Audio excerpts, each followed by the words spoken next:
Nuestro tema genérico de este panel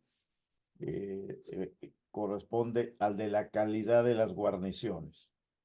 Aquí quisiera hacer referencia que está tomado de una cita de una frase de Karl Popper que dice: la capacidad de resistencia de las fortalezas depende de la calidad de las guarniciones.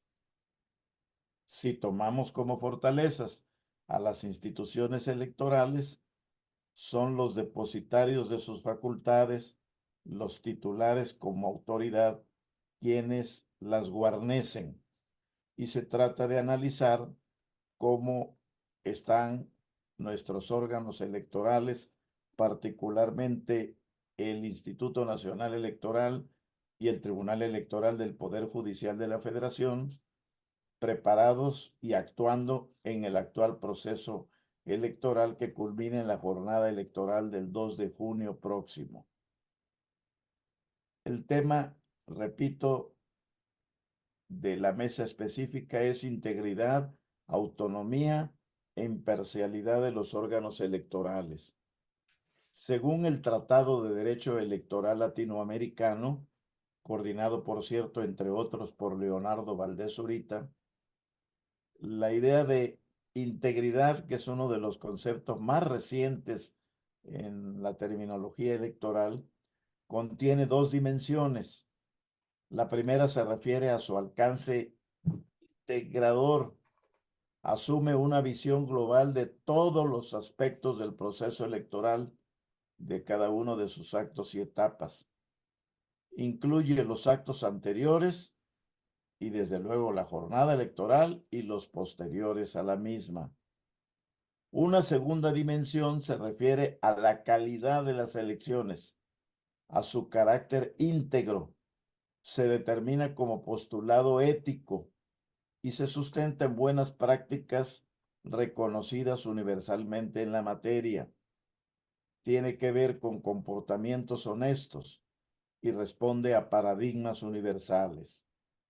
La imparcialidad, pues tiene muchas connotaciones, pero se plasma en, según la investigadora Isabel Trujillo, que ha escrito un libro editado por Jurídicas de la UNAM en tal sentido, se plasma en la ley del intelecto sin pasión. Corresponde aplicarla a sujetos virtuosos conforme a los mandatos de la ley. Tiene que ver, pues, con cualidades subjetivas y con condiciones objetivas de carácter legal. Por último, en el caso de las autoridades electorales, la autonomía, específicamente en la experiencia latinoamericana, se considera una aportación a la conformación de autoridades electorales que en otros continentes, particularmente en Europa, generalmente está a cargo la organización y la resolución de controversias en materia electoral de los ministerios del interior. La autonomía en tratándose de órganos electorales tiene que ver con independencia administrativa, su capacidad de generar normatividad, de administrar sus recursos, con independencia política. Precisamente se le ha desprendido de los poderes públicos para garantizar en mayor medida la imparcialidad, independencia normativa vinculada a su independencia administrativa e independencia presupuestaria. En una síntesis del doctor Luis Antonio Sobrado González, que fue presidente del Tribunal Superior de Justicia de Costa Rica. De manera muy rápida, para introducir el tema, el proceso electoral 2024 es el más grande de nuestra historia electoral. Involucra a casi 100 millones de votantes registrados en las listas nominales de electores para participar en elecciones federales, locales y municipales. Más o menos de cubrir todas las posiciones en disputa, habrá 40,000 candidatos propietarios y suplentes por partido o por coalición. Como están registradas dos coaliciones nacionales y un partido político participante en las elecciones federales, en principio se estaría hablando de 120,000 candidatos. Debo advertir que el proceso se adelantó en los tiempos legales. Hubo candidatos y candidatas específicamente presidenciales antes de iniciar legalmente el proceso electoral en septiembre. Y esto fue avalado por el INE y por el Tribunal Electoral del Poder Judicial de la Federación. Los órganos electorales han estado sujetos a un acoso gubernamental desde la Presidencia de la República y desde el Poder Legislativo. Ha habido planes A, B y está en vigor el C para modificar y hacer retroceder el sistema electoral mexicano.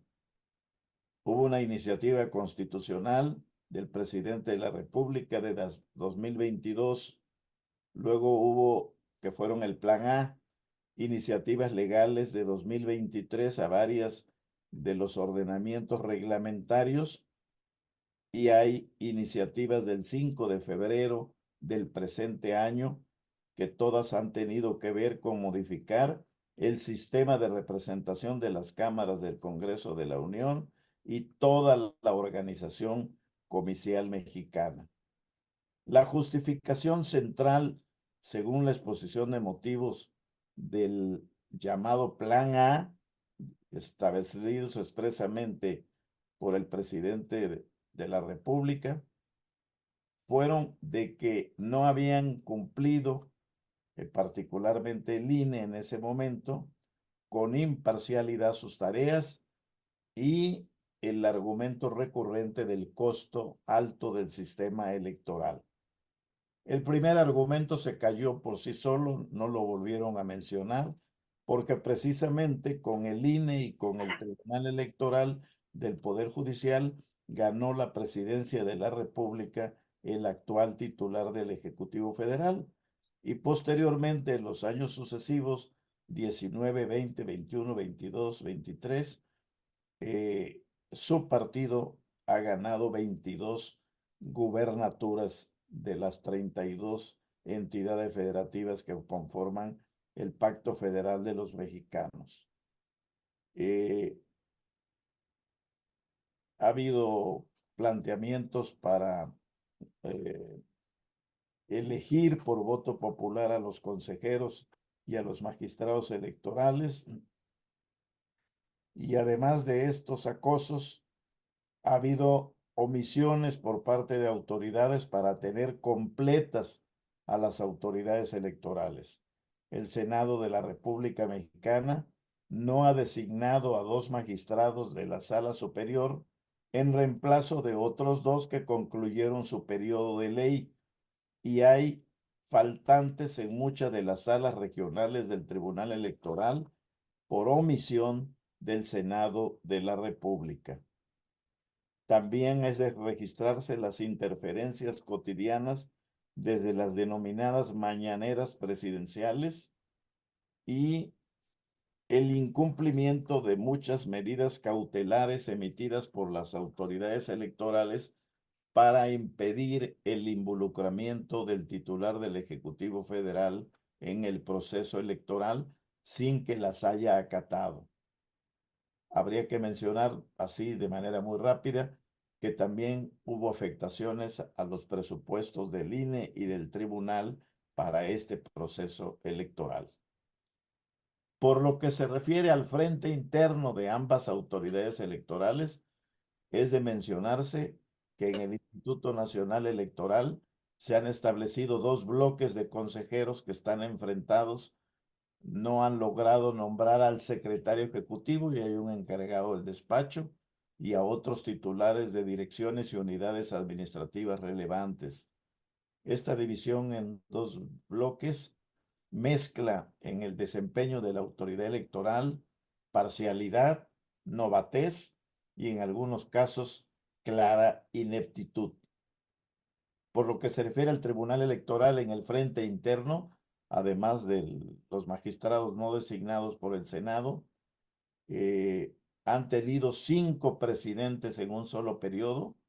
Actualmente están estructurados en 2 bloques enfrentados de 3 magistrados contra 2, y esto, además del acoso desde el gobierno ejecutivo y legislativo, tiene que ver con el desempeño propio de las guarniciones.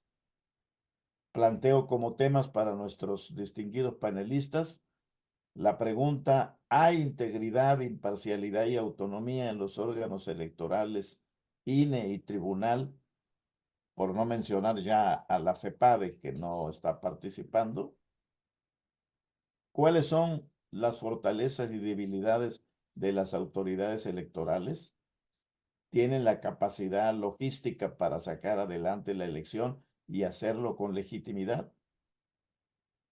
Y por último, algo que tiene que ver con el contexto, que es muy grave en el caso mexicano, que es la presencia, el involucramiento de la delincuencia organizada en elecciones, sobre todo locales, no exclusivamente, pero sobre todo locales, con uso de violencia política. Contamos con alertas del Observatorio Ciudadano, organizado por el proyecto, el Centro para un Proyecto Nacional y la revista Voz y Voto, y el Acuerdo Nacional para la Integridad Electoral, que nos llevan a preguntar: ¿es factible, como lo afirmó el titular del Ejecutivo Federal, un golpe de Estado técnico en el actual proceso electoral mexicano? Y yo nada más quisiera agregar una última reflexión. Como hemos dicho, la Sala Superior del Tribunal Electoral, por omisión del Senado de la República, está funcionando con solo 5 de los 7 integrantes de la Sala Superior. Gracias a la previsión del siempre talentoso Fernando Franco, que diseñó la parte judicial del sistema electoral mexicano, tenemos prevista la posibilidad de que a la hora de calificar la elección presidencial, el Tribunal Electoral debe tener por lo menos 6 votos. De los 7, tiene 5. Hay que designar a un magistrado de la Sala Superior Emergente, que está previsto por esa previsión de Fernando Franco, que pueda ser un decano de las salas regionales.